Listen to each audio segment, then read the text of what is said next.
Hi, YouTube. I have committed to make some live videos regularly to share my passions, how I pursue my passions, and what I do on a day to day basis. Um, Trying to take small steps towards things that I aspire for. One of the things that I really care about that is very close to my heart is growing my food or trying to source as much as I can of food that's organically grown and grow a little bit as much as I can in my own backyard and cook them. Sometimes I end up with a lot more than what I would be able to use, and so I process them and also share with my friends and family. But I process them so that I don't waste them, so I can use it throughout the year. So I'm hoping to share in these regular live videos on how I go about doing that. So I'm going to take you now to my to show you my garden as it is right now. I've been pretty successful with getting quite a few harvests of long beans now. This is the first time. I haven't done anything special. There's few people who ask me what did I do. All I did was this is a new bed, so I'm assuming the soil is really rich, and so I've got a good result this time. And perhaps the seed was also good. I got the seed from a local market, no, like a trash and treasure market. There was somebody who was selling all kinds of Asian vegetables seeds there, and this was one of that. If you can see here, this is my long beans. There's quite a few of them. I've already taken at least 3 times big bunches. These sell for pretty expensive here because I think it comes from warmer places, perhaps from Queensland or something. This is my tomatoes here. I have a small version tomatoes also, the baby tomatoes on the other side of the garden. And this, if you see, these are called these ones, can you see? These are called bush tomatoes by the Aborigines, and this is something we eat regularly in South India. And my grandmother cooks this regularly. We make a couple of dishes with this, which I'm planning to share with you all in my lives, and show you how to use them. These are something that you can forage because it's like a weed. It grows in Australia like a weed. People think it's a weed, but it's a highly nutritious grains that we can include in our diet. Very, very good for stomach ulcers and mouth ulcers and so on. People just take a couple of leaves and grind them with water and drink that juice first thing in the morning. Extremely good for purifying blood. So it heals a lot of ailments just because of its property to be able to purify blood. Um,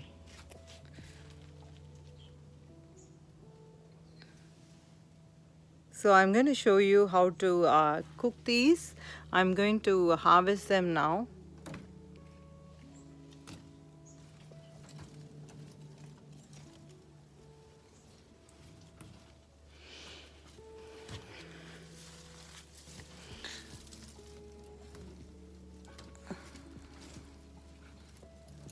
I usually get them when it's a bit more tender, but I've been away last weekend for 4 days, and so some of them are like a bit more mature than my preference, but doesn't matter.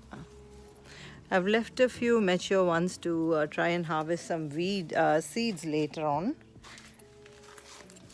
As I move, you can also see other things in my garden. I have these nice bunch of mint which I use profusely as well.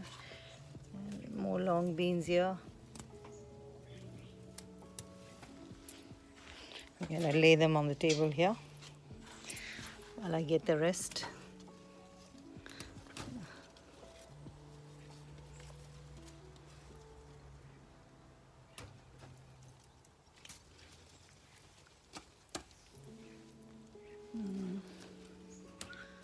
Hope I didn't miss too many, because you got to keep taking them regularly, otherwise it tends to get a bit rough, like, you know, too mature and tough and not good for you, not good to eat. And it camouflages really well, so you got to really look, make sure you get them all. See, I felt like I've already taken, then I got so many more. Yeah.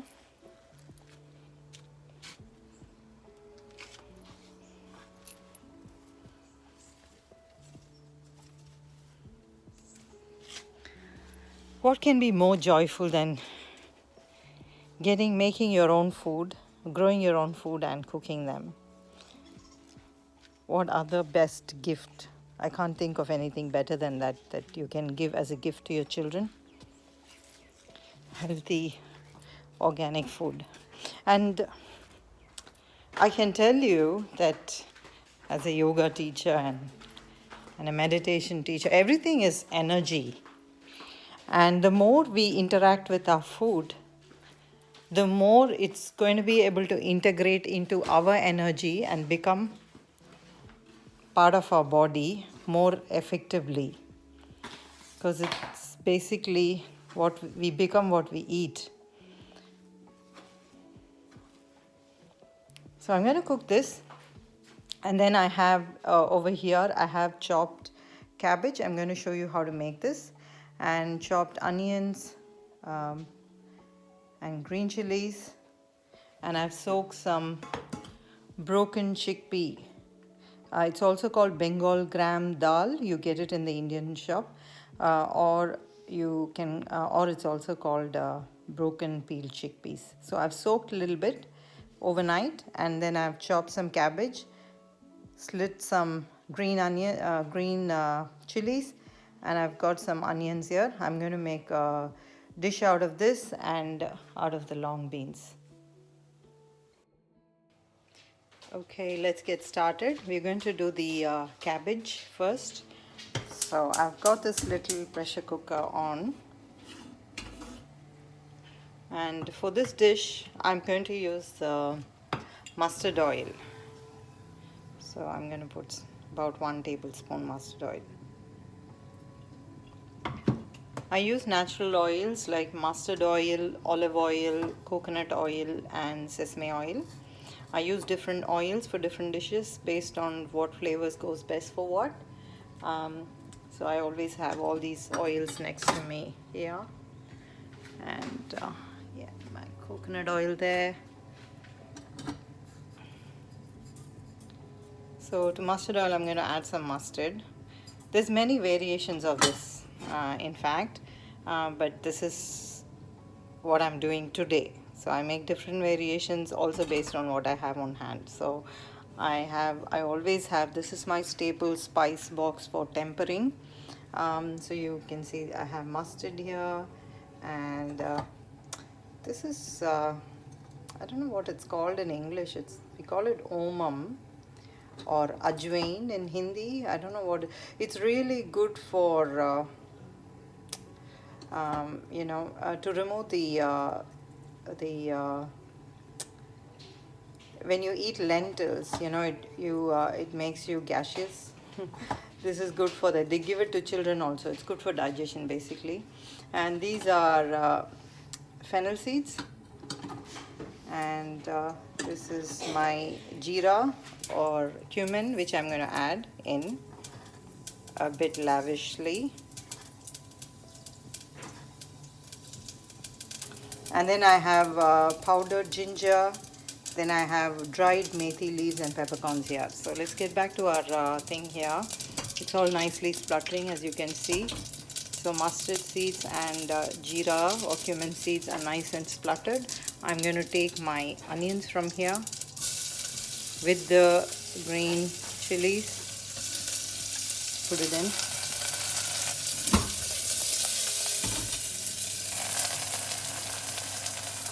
I'm going to get my wooden spoon.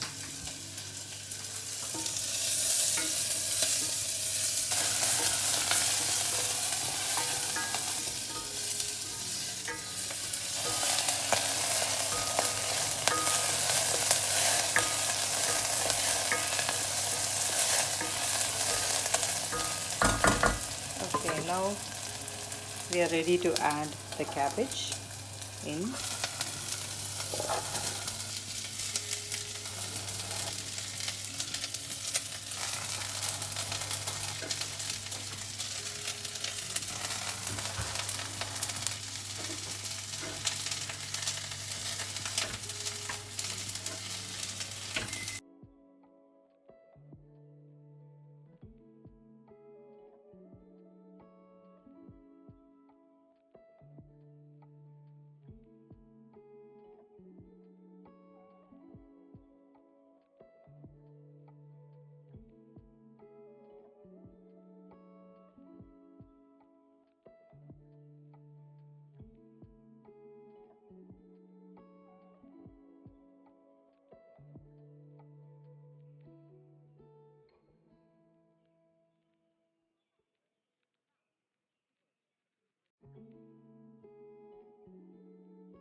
So in goes the ginger.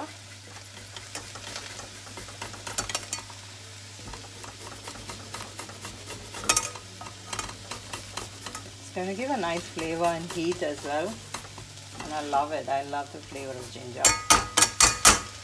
I remember when there was a saying with my grandparents. I mostly grew up with my grandmother, so I have a lot of these. I've grown up listening to a lot of tales that usually grandparents talk about. I've heard an extra share, I guess, because of growing with my grandmother.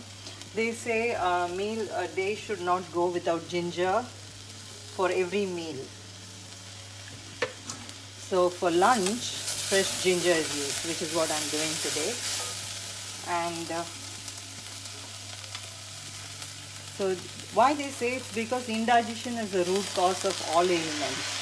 So if we can make sure that what we cook and eat is properly indigested, properly digested, we won't have health problems. But how many of us know that? And how many of us practice that? But I have learned it through my own experience of not being conscious or aware, living unconsciously, and then when I fell sick terribly, I learned it the hard way. But I'm happy, I'm grateful for that experience too, because there's wisdom in that experience.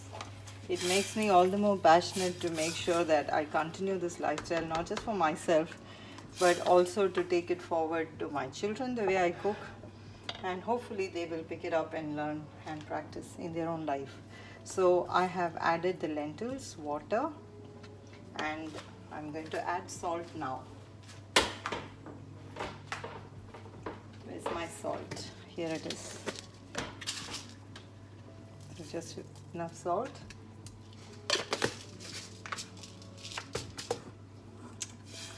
And done. I'm going to close the pressure cooker. This is going to take about 10 minutes. We're going to give a couple of whistles and then it'll be done. Okay, so now we're going to do another dish. The cabbage is being cooked now, and I'm going to make the long beans like I told you. So let's get started with that. So as you can see here, these are my cherry tomatoes. These are from my garden as well. So this plant has given me a lot of cherry tomatoes, and I will show you the plant.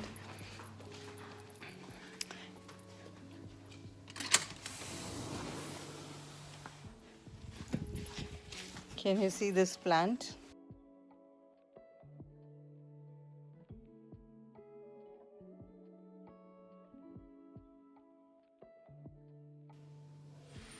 So now I'm going to use some of these long beans. As you saw, all of these that we harvested just now, but I've picked the nice tender ones, and I'm going to make them into a salad today, and then I will be cooking the rest tomorrow and day after for other things. So let's wash this. I already washed it. I'm just doing it once again, and maybe 5 nice and red will be nice to eat in the salad. Okay, I love tomatoes, so I've got 6 of them. So wash them. So this salad is Asian style inspired salad. So what we're going to use, long beans, tender long beans, cherry tomatoes from the garden, and the dressing is going to be with tamari sauce, which is actually a soy sauce, gluten-free soy sauce, which I use. This is fish sauce. So tamari fish sauce, I have lime, a little bit of lime, and just a bit of sugar. That's going to make our salad dressing. So let's get started. Okay, let's get started. I hope you can see that clearly. Now I'm just going to pinch the top and bottom. It's nice and tender, so I don't need to take much out of the top or bottom. I'm just going to cut them into random long pieces like so, and then half my tomatoes.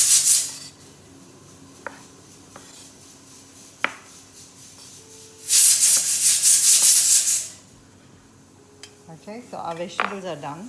Now I want to show you my mortar. We're going to use a mortar. Let me show you properly.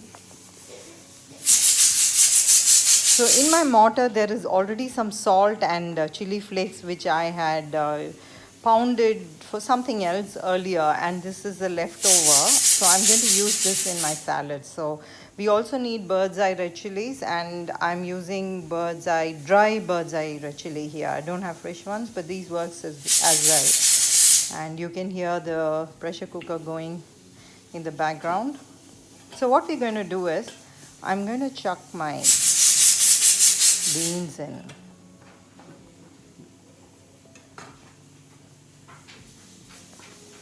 And pound it. Oops, a couple of them fell down. I want to be careful and slow. So you just want to smash it a little bit and bruise it just to get all the flavors out. And now I'm going to add my tomatoes and do the same. Press it down.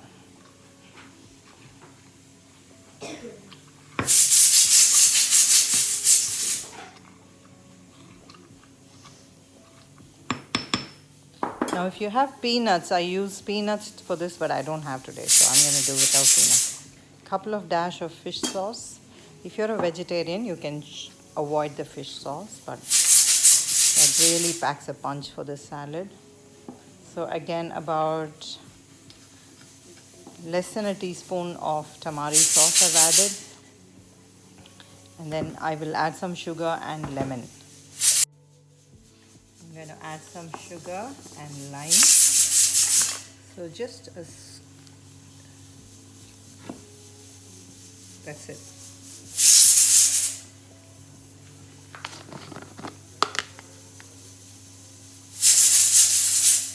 So much sugar.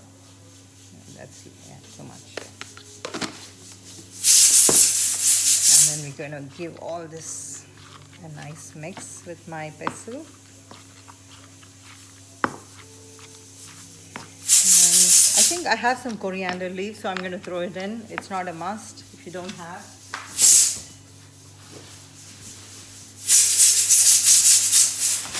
I have it, so I'm going to use it. I always have lots of coriander leaves because I love that flavor.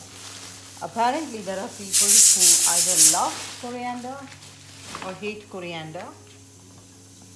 That's been my experience. When we had the restaurant, we used to have customers specifically tell us, please don't add coriander for your garnish because I don't like it.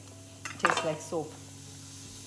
And here I am. I just love coriander, so I'm going to add it. But you don't have to if you're one of those people who don't like it, or also if you don't have it. So, all done. My salad is done. And from the way my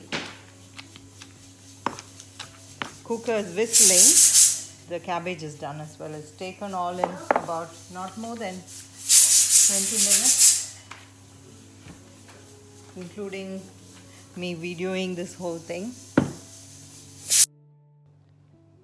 Here it is. The cabbage is nicely cooked. You can either let it overcook and let the dal get mashed, but I chose not to overcook the vegetable. So the dal is nicely cooked and whole, but soft to the crunch. So this is done, and it tastes divine with all the flavors of the chili and ginger and the mustard and cumin seeds. It's beautiful, and I'm just going to top it up with fresh grated coconut. And here in Melbourne, we get frozen coconut, so it's so easy.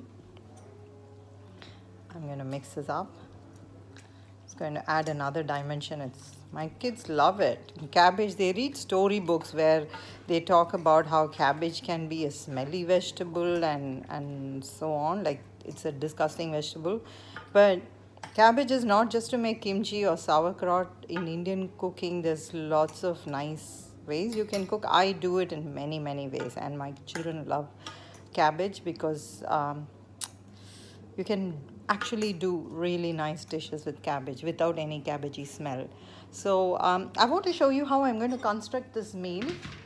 I'm going to have the salad I made myself because I'm a meat eater. I'm going to have the fish I had prepped yesterday. I have a piece of salmon and the salad. So that's my lunch. And my husband is a vegetarian. So I have these cooked quinoa, which I had prepped. I'm always doing some prep work and then putting things together. So I have these quinoa that I cook, batch cook, and keep and use for different things. So I've added quinoa.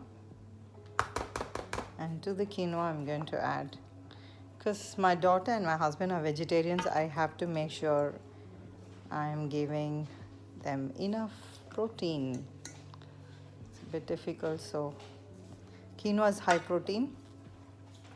And then I'll give lots of vegetables. Vegetables are basically high in protein too, so lots of vegetables, and I'm sure he'll love it. I'm going to add some coriander leaves on that, and it's done.